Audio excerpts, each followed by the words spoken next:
Gold trusted gold buyers తాకట్టులో ఉన్న బంగారాన్ని విడిపించి ఈ రోజు ఉన్న మార్కెట్ ధరకే కొనబడును. మరిన్ని వివరాలకు సంప్రదించండి 7771077720. బస్సు ప్రమాదంలో మృతి చెందిన మృతదేహాలకి ఫోరెన్సిక్ నిపుణులు ప్రత్యేక DNA పరీక్షలు చేసి ఆ బాధిత కుటుంబాలకు అప్పచెప్పేందుకు ప్రత్యేక బృందం రంగంలో దిగింది. మనతో మాట్లాడే ఫోరెన్సిక్ నిపుణులు ఉన్నారు. సార్ చెప్పండి, ఈరోజు జరిగినటువంటి అంశాన్ని ఎలా చూడాలి, ఎలా చనిపోయారని?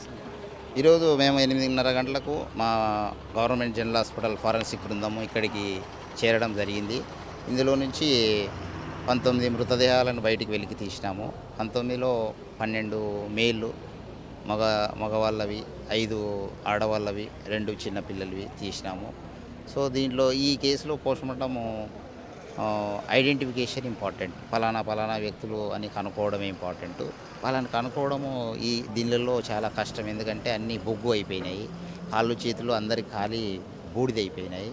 సో ఇటువంటి కేసెస్లో ఐడెంటిఫికేషన్ చేయాలంటే DNA శాంపిల్కు కొన్ని టిష్యూస్ ప్రిజర్వ్ చేసి FSLకి పంపించాలా. వాళ్ళు వాళ్ళ బంధువుల రక్త నమూనాలను తీసుకొని మ్యాచ్ చేసిన తర్వాత పలానా వాళ్ళని ఐడెంటిఫై చేసి వాళ్ళకి హ్యాండ్ ఓవర్ చేస్తాం జరుగుతుంది. సో అంతవరకు డెడ్ బాడీలు పోస్ట్మార్టం ఇక్కడ అయిపోయింది. దీనిని మార్చిడికి తరలించినాము.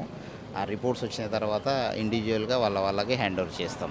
పూర్తిగా కాలిపోయి ఉన్నటువంటి మృతదేహాలను మగ ఆడని ఎలా గుర్తిస్తారు? అసలు కూడా గుర్తిస్తాం. ఎందుకంటే దీనిలోనే ఎక్స్పర్ట్ మేము, ఫోరెన్సిక్ ఎక్స్పర్ట్. అంటే ఇట్లా చార్డ్ బాడీలను కూడా ఐడెంటిఫై చేసి మగన ఆడన, హైట్ ఎంత, వెయిట్ ఎంత, ఇవన్నీ గుర్తించడానికి మేము గుర్తిస్తాం. సరే, ఈ బస్సులో ఉన్నటువంటి వాళ్ళకి 19 మంది కూడా అంటే ఒకసారిగా బస్సులోకి వచ్చిన పొగల వల్ల చనిపోయారా, లేకపోతే ఫస్టే కాలిపోయి చనిపోయారు? మంటల వల్లనే చనిపోయినారు వీళ్ళంతా. వెరీ క్లియర్గా బస్సులో ఉండే వేడి మంటలు, ఆ మంటలు ఒకసారి బస్సు అంటుకుంటే ఆ మంటలతో అందరు చనిపోయినారు. Mass disaster. This is a mass disaster. DNA samples ఎన్ని రోజుల్లో తీస్తారు? బాధిత కుటుంబాలకి ఎప్పుడు బాడీలను అప్పచెప్పారు? సో వితిన్ 1 or 2 days లోపల హ్యాండ్ ఓవర్ చేస్తాం బాడీలను. DNA శాంపిల్ రిపోర్ట్స్ చేసిన తర్వాత. అంటే పూర్తిగా మనకు కావాల్సిన ఎక్విప్మెంట్ అది ఇక్కడ ఉందా, లేకపోతే ఎంతమంది బృందం ఈ ఎపిసోడ్? 20 మంది బృందం ఉన్నాం. 20 మంది ఉన్నాం.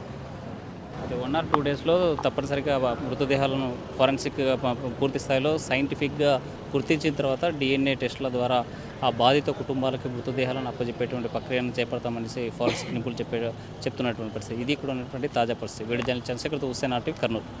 తెలుగులో ఫాస్టెస్ట్ న్యూస్ యాప్ ఇప్పుడు కొత్త అవతారంలో 5 సెకండ్లోనే పూర్తి వార్తా సమాచారం మీ చేతిలో. సోషల్ మీడియా ట్రెండ్స్ మీ కళ్ళ ముందుకే live TV and voice search ఆప్షన్స్తో ఇప్పుడే డౌన్లోడ్ చేయండి. యాప్ లింక్ డిస్క్రిప్షన్లో ఉంది.